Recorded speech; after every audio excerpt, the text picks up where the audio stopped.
I'm sick of it. I want to be me.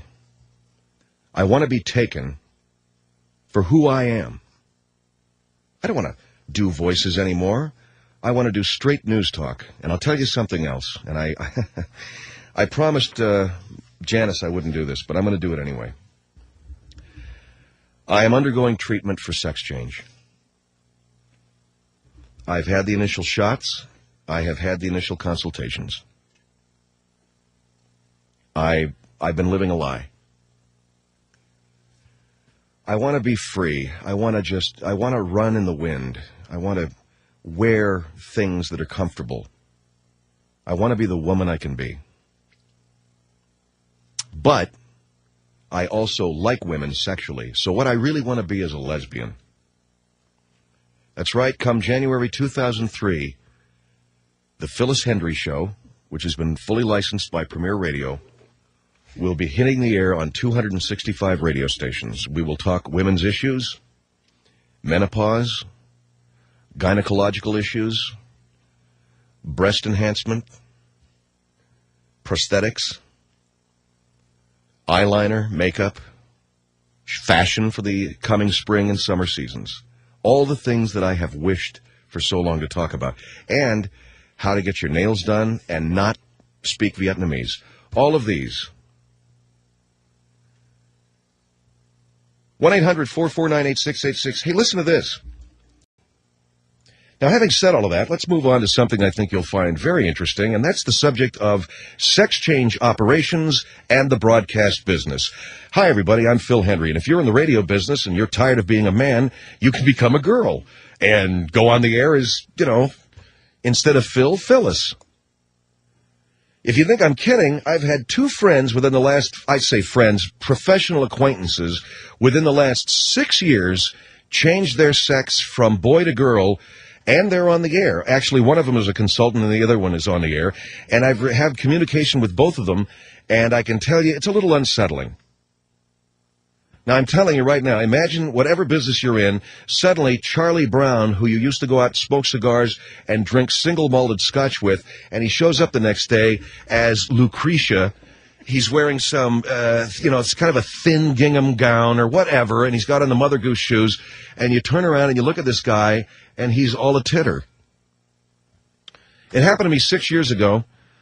Very nice guy and a good radio consultant who I'd worked with in Ventura came up to me at the National Association of Broadcasters meeting in Los Angeles, and frankly, that is such a boring event anyway. Thank God that this happened. Otherwise, I would have broken down and wept from the boredom of that event, the NAB. But this guy turns around back. He comes up to me. He hooks me in the back. I turn around, and here's this guy that I used to work with, and it's a chick. I almost fainted. I swear to God, I listened. Hi, Phil, it's Jay. My knees got weak. The kind of that peripheral vision blackened a bit. I felt myself losing consciousness. Just imagine any male friend of yours showing up tomorrow as a woman, and you know what I mean. And I don't mean any disrespect to anybody who is transgender, transsexual, or just trans, man. It's just like in transit. Anybody that's on their way over there, I mean, don't disrespect, but you have to understand, you must realize it's a shock. If you're transsexual, transgender, even if you're entering a Trans Am, you must understand that it is a shock. And as I say, Jay, J-A-Y, when he was a guy, became a woman, J-A-Y-E. And I turned around and there he was. And I thought I was going to faint. Well, today I get in the mail a letter and a resume from a guy that I worked with at Key West in Los Angeles back in 1980. We were rock and roll disc jockeys together. I mean, I'll be perfectly frank with you. We shared the same woman one night. I'm kidding. No, we didn't. But things happened, shall we say. This guy always loved women. We lived a rock and roll lifestyle. Early 80s Los Angeles. What do you think you're doing? Okay, just use your imagination. And it was going on. And never had any inkling. Big guy, too, about 6'3", was our production director over at Key West, I think he did the midday show, and a very talented guy, and I get a thing in the mail. Well, get into it in just a moment. We're going to take a break, and when we come back, I'll tell you what I got in the mail. And the L.A. County Department of Health is still analyzing it. No, I'm kidding. It's just some pictures. Yeah, he's nude, or she, and you'll really know he is not. That's all Craig cared about, are they nude pictures. You really want to see this nude? 1-800-449-8686. We'll be back with talk of transgender sexuality and the broadcast business on the Phil Hendrie Show. 1-800-Henry Show. 1-800-449-8686. So anyway, I got this stuff in the mail from a former colleague of mine I worked with 20-plus years ago in the rock and roll radio business, who is now transgender. He has transmutated into a woman. And I say that because it's the second time this has happened to, I say it's like it's happened to me. Nothing's happened to me. It's the second time, at least in my life, that I've encountered someone who has had, in the radio business, that has had this work done. Is that the way to put it? And I got this picture of him, and I'm going to put it on the website. Now, there is also a picture of him on my website from when he was a guy, so you can make the comparison. It must be me. It must be the effect that I have on people. You know, what am I, too much of a man or something? Is that it? I used to get around certain guys. Well, I might as well be a chick. And it's hanging out with this guy. I don't think that's it. Maybe a guy that guys hang around with me, and it probably has nothing to do with me. Because if it does have something to do with me, it has something to do with them being sexually attracted to me, and perish the thought. So there it is. And if you want more on transgender issues, if you're considering having the surgery, we recommend the complete transgender writings of Melanie on your local website.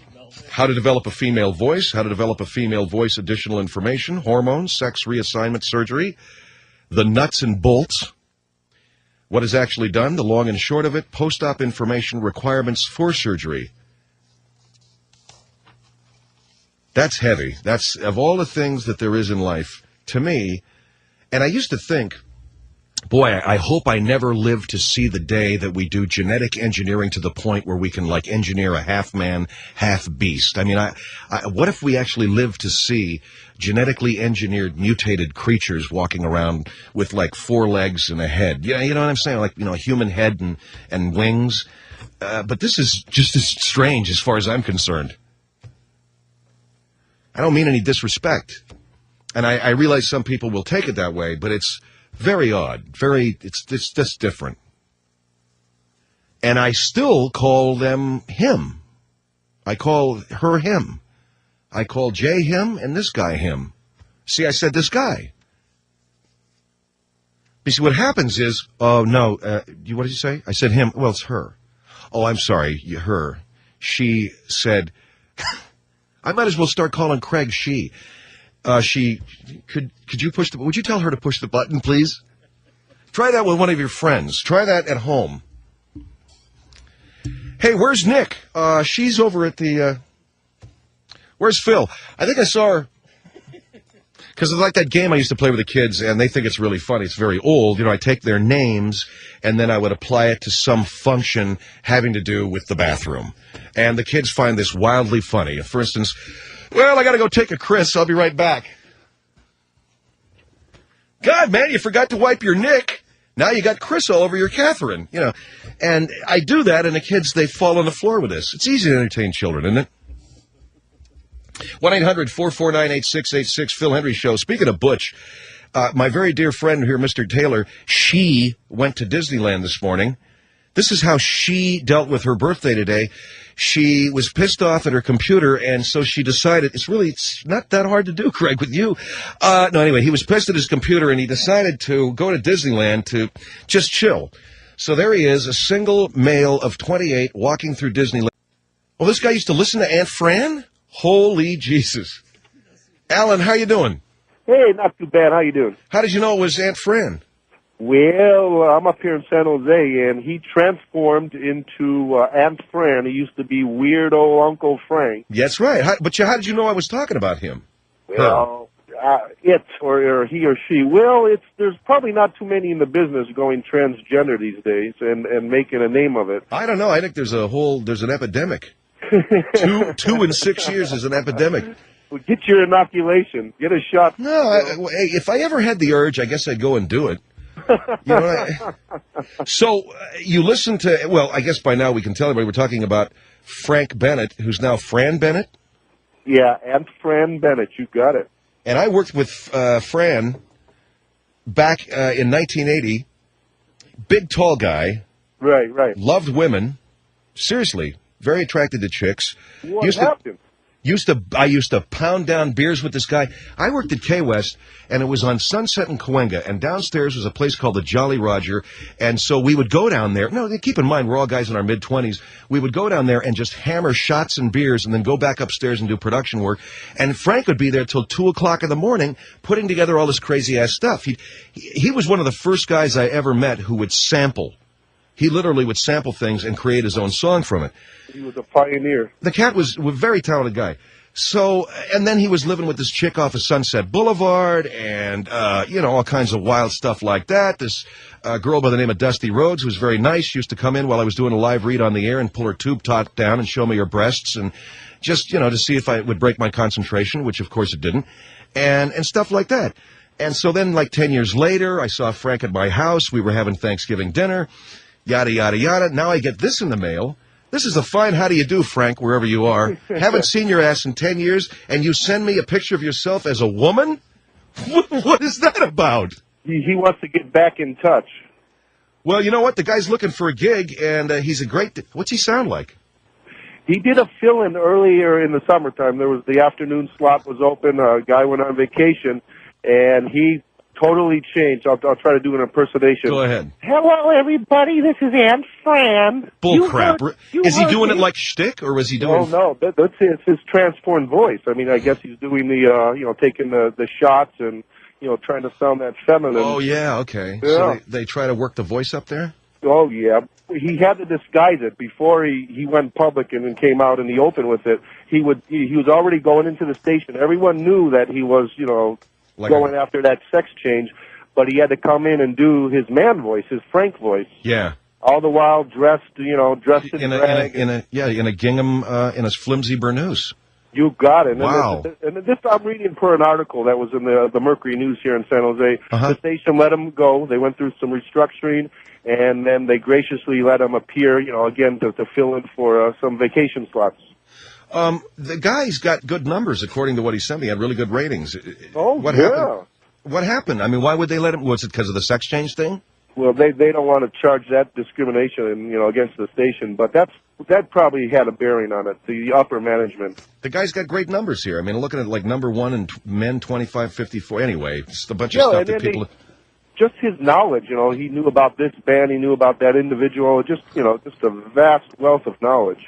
Frank worked at KNEC in Long Beach, and like I say, he was up in L.A., and we used to, this was the early 80s on the Sunset Strip, so it was either Gazzari's, or it was the Whiskey, or it was Roxy's, or someplace. There was always a band, and we were always doing some function at the clubs, and Frank lived 2 blocks from these joints and was always there.